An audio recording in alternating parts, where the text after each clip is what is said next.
Happy மார்னிங்க. இன்றைக்கி வந்து பார்த்திங்கன்னா ஒன் டைப் ஆஃப் சட்னிங்க, different type of tomato chutney.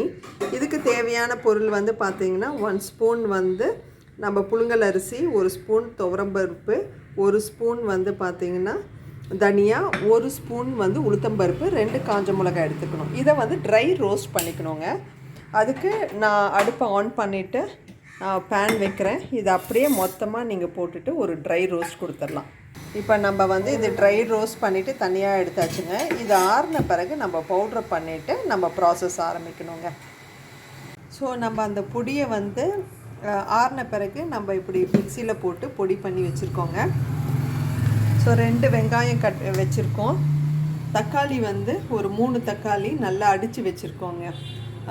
இப்போ எங்களுக்கு மெம்பர்ஸ் ஜாஸ்தினால நான் ஒரு 5 தக்காளி நல்லா அடித்து இந்த மாதிரி வச்சுருக்கேன். வெங்காயம், பச்சை மிளகா, கருவேப்பிலை இதில் சேர்த்துக்கிறோம். ஒரு அடுப்பில் ஆன் பண்ணிவிட்டு கடாய் வச்சுடுறோம். கொஞ்சம் காஞ்ச பிறகு எண்ணெய் ஊற்றுறோம். ஸோ கடுகு போட்டாச்சுங்க. கடுகு வெடிக்குது. இப்போது நம்மளுக்கு ஒரு 1/4 ஸ்பூன் வந்து சோம்பு அதில் போட்டுடலாம். ஒரு 1/4 ஸ்பூன் சோம்பு போட்டாச்சுங்க. இப்போது வெங்காயம், பச்சை மிளகா, கருவேப்பிலை எல்லாம் போட்டு நல்லா வதக்கிடலாம். வதங்கிடுச்சுங்க. இப்போ நீங்கள் வந்து அதில் தக்காளி போட்டுடலாம். அடித்து வச்ச தக்காளி அதில் போட்டுடலாம். ஸோ இதிலேயே மஞ்சத்தூளும் மிளகாத்தூளும் போட்டுடலாங்க. தேவையான அளவுக்கு மஞ்சத்தூள், மிளகாத்தூள். ஸோ மிளகாத்தூள் ஆட் பண்ணியாச்சு. தேவையான அளவுக்கு உப்புங்க போட்டு நல்லா கிளறிட்டே இருங்க. ஓரளவு கொதி வந்த பிறகு அந்த தக்காளியோட ஸ்மெல் போயிடுச்சுங்க. இப்போ வந்து நம்ம அந்த பொடியை கொட்டிடலாம். போட்டு நல்லா ஒரு கிளறிடலாம். நல்லா கொதி வந்துருச்சுங்க.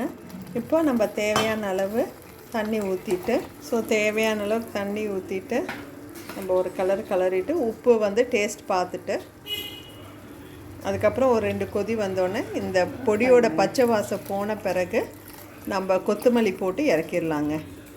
ஸோ இந்த கன்சிஸ்டன்சிக்கு நம்ம அந்த அளவுக்கு ஏற்ற மாதிரி தண்ணி ஊற்றினா போதுங்க. ரொம்ப தண்ணியாகவும் இருக்க வேண்டாம். உப்பு மட்டும் டேஸ்ட் பார்த்துருங்க. இது ஒரு 5 மினிட்ஸ் கொதிக்கிட்டோங்க. கொதித்த பிறகு நான் காமிக்கிறேன். ஸோ நல்லா பச்சை வாசம் போயிடுச்சுங்க. இதில் கொத்தமல்லி போட்டுட்டு நம்ம ஸ்டவ் ஆஃப் பண்ணிவிட்டு நம்ம தோசைக்கோ இட்லிக்கோ சர்வ் பண்ணிக்கலாங்க. ரொம்ப நல்லாயிருக்கும். நீங்களும் உங்கள் வீட்டில் ட்ரை பண்ணிவிட்டு உங்கள் வேல்யூபிள் கமெண்ட்ஸ் கொடுங்க. தேங்க்யூ.